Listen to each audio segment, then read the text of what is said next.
रतनपुरा गांव के रामू काका की एक बहुत ही भरे पूरे शरीर वाली बेटी एक दिन शाम को घर नहीं आई। वो रोजमर्रा के काम के लिए बाजार गई हुई थी। उसका बदन बहुत ही आकर्षक था। 5 फुट 8 इंच हाइट, गोल बदन उसके चुस्त शरीर की बनावट में 4 चांद लगा रही थी। उत्तर प्रदेश के क्षेत्रों में शरीर के बनावट और मजबूती के चर्चे हुआ करते थे। मर्दों में तो लोग खुल के बोल दिया करते थे कि इस बंदे का शरीर बढ़िया जबरदस्त है, लेकिन महिलाओं या लड़कियों के बारे में ऐसे ओपन में कहने की हिमाकत लोग नहीं करते थे। फिर भी अंदर अंदर तो बात रहती ही थी कि शरीर हो तो पिंकी जैसी, और जवान तो जवान, बूढ़े भी अपने नजरों से उसे घर तक छोड़कर आते थे। रात हो चुकी थी और उन दिनों यूपी में लड़कियां सेफ रहे ऐसा माहौल कम था, लेकिन रतनपुरा की बच्चियों को कोई बिना उनकी मर्जी के हाथ लगाए ऐसा बहुत कम दिखता था, क्योंकि वहां के लोग थोड़ा इस मामले में पावरफुल या कहो तो कट्टर थे। रामू काका एक अधेड़ उम्र के मर्द थे। काका काकी बड़ी परेशान हुए कि कहाँ रह गई लड़की। काकी काका को 10 बात सुनाना शुरू कर चुकी थी कि कितनी बार कहा है कि लड़की जवान हो चुकी है, उसे ज्यादा बाहर भेजना ठीक नहीं है। उनकी बातों को सुन के काका ने यह बात अपने पड़ोस में रह रहे राजू को बताया। राजू ने बाइक निकाली और बोला, चलिए काका, बाजार चलकर देखते हैं। राजू ने पूछा, फोन किए कि नहीं पिंकी को? तो काका ने कहा, एक ही फोन है जो वो लेके गई है, अब हमारे पास दूसरा फोन नहीं है। तो राजू बोला, आप नंबर बताइए, मैं करता हूं। ये बात रामू काका जानते थे कि राजू एक जवान लड़का है और उसे अपने घर का नंबर देना यानी एक मौका देना है, क्योंकि पिंकी के शरीर की बनावट अच्छों को घुमा देने वाली थी। लेकिन मजबूरी में उन्हें नंबर देना पड़ा, क्योंकि और कोई चारा नहीं था। राजू ने कॉल किया, लेकिन पिंकी का फोन आउट ऑफ कवरेज बता रहा था। वे दोनों बाजार की ओर चल पड़े। बाजार उनके घर से लगभग 10 किलोमीटर दूर था। जब वे दोनों बाजार पहुंचे तो वहां दुकानदार दुकान बंद कर रहे थे। उन्होंने कुछ दुकानदारों से पूछा तो किसी ने कुछ बताया नहीं, जिससे इन लोगों की परेशानी और बढ़ गई। राजू मन में सोच रहा था कि कहीं इसका बॉयफ्रेंड तो नहीं है, इतनी रात को फोन ऑफ करके कहाँ चली गई। पूछते पूछते ये लोग थकने लगे। तभी एक आदमी मिला। वो दिखने में बेवड़ा टाइप लग रहा था। उस आदमी ने रामू काका के पास आके पूछा, क्या खोया है, मुझे बताओ। रामू काका हिचकिचाते हुए बोले, मेरी बेटी नहीं मिल रही है। तो उसने पूछा, दिखती कैसी थी? रामू काका वहां से दूर जाने लगे। तब राजू ने बताया कि हिष्ट पुष्ट है, लंबी सी। तो उस बेवरे ने कहा, आप रहमानी गली चले जाओ, शायद वहीं मिले, क्योंकि 3 दिन पहले भी एक लड़की गायब हुई है। लोग कह रहे कि वही के कोठे वाले उठा के ले गए हैं। शहर का सबसे बदनाम गली रहमानी गली, जहां 24 घंटे देह व्यापार चलता है। बंगाल, बिहार, कर्नाटक तक से सुंदर सुंदर लड़कियां वहां लाई जाती है, कभी डांस के लिए तो कभी देह व्यापार के लिए। इस गली के लोग और महिलाएं भी बहुत खूंखार किस्म के थे। पतली पतली गालियां, उसमें भी नाली नाला, इसलिए पुलिस भी वहां नहीं जाती थी। रामू काका इस बात को सुन के सन्न रह गए, क्योंकि वे जानते थे कि वहां के लोगों को उनकी बेटी जैसी जवान औरत के बदले में बहुत पैसे मिलेंगे और उसके लिए वे लोग कुछ भी कर सकते हैं।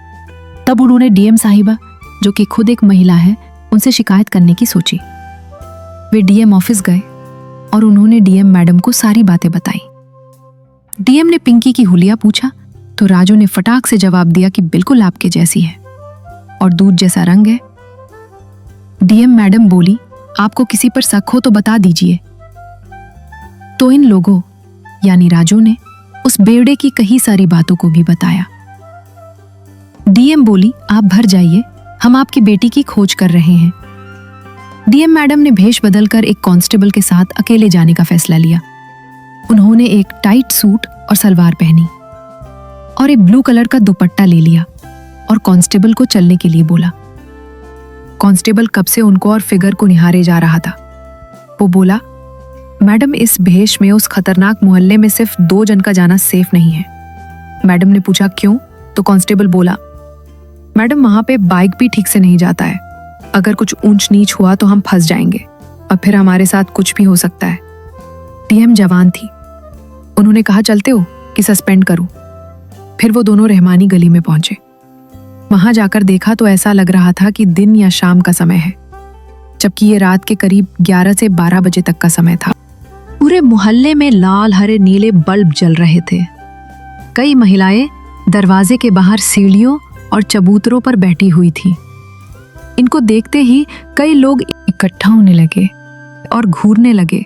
ऐसा लग रहा था गली में नहीं, उनके घर में आए हों। तभी एक मुश्तंडा आदमी आया और बोला, आप बाहरी लगते हो, मुझे आपकी तलाशी लेनी होगी।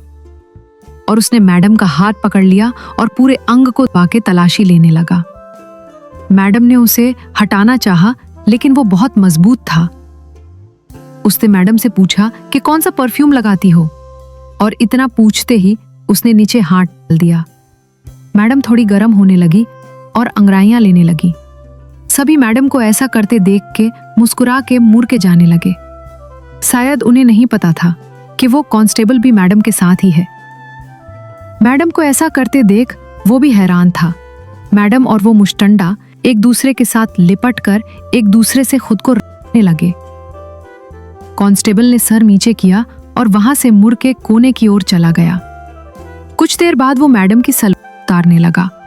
मैडम ने उसका हाथ पकड़कर रोका और आंखों से इशारा किया कि यहाँ नहीं। वो मैडम में उठाकर ले जाने लगा। मैडम को देखकर ही वो बेकाबू हो रहा था। मैडम ने कहा कि वहां ले चलो जहां कोई ना आए। वो जगह पूरी तरह से सीक्रेट होनी चाहिए। वो मैडम को एक घर में ले गया जहां के दरवाजे के अंदर कई दरवाजे थे। जाते समय मैडम ने किसी की करहाने की आवाज सुनी। मैडम को वो एक छोटे से कमरे में ले गया, ले जाके बेड पर पटक दिया और अपनी पैंट उतारने लगा। पैंट उतार के उसने मैडम को एक किया। मैडम ने इशारा किया कि दरवाजा खुला है, तो वो बंद करने चला गया। वो दरवाजा की चिटकिनी लगा रहा था। तभी मैडम ने उसके सर पर एक रॉड मारा और वो वहीं पर गिर पड़ा। उसके सर में चोट लगने की वजह से वो बेहोश हो गया। मैडम रूम से बाहर निकली और 2 से 3 अलग अलग रूम को खोल खोल के देखने लगी। एक रूम में अंधेरा था। मैडम ने जैसे तैसे करके लाइट जलाई और देखा तो केवल पिंकी ही नहीं, 7 लड़कियों को बांध के रखा गया है। मैडम ने सभी के रस्सियों को खोला। कुछ तो बेहोश पड़ी हुई थी। उन सबको होश में लाने में मैडम को बहुत परेशानी हुई, जिसमें से एक लड़की तो बदहाल हो चुकी थी। मैडम ने कांस्टेबल को फोन किया कि गाड़ी तैयार रखो और सभी लड़कियों को वहां से सही सलामत निकाला। और इस तरह से बहादुर मैडम ने अपनी जान की परवाह किए बिना ही 7 लोगों की जानें बचाई। आपको ये कहानी कैसी लगी हमें कमेंट में बताएं। ऐसी और कहानियों के लिए हमारे चैनल को सब्सक्राइब करना ना भूलें। Bye bye, take care.